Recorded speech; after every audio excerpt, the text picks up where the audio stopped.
walang ano. Anyway, total, magkaibigan man tayo as a Filipino.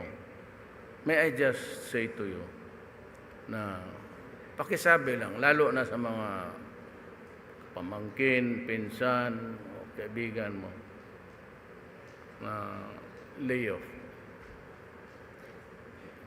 3 years lang naman. 3 years lang. Bitawan ninyo yung droga.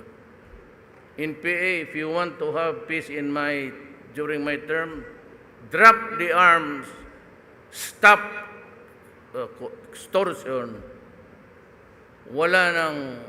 at saka walang campaign, do not collect.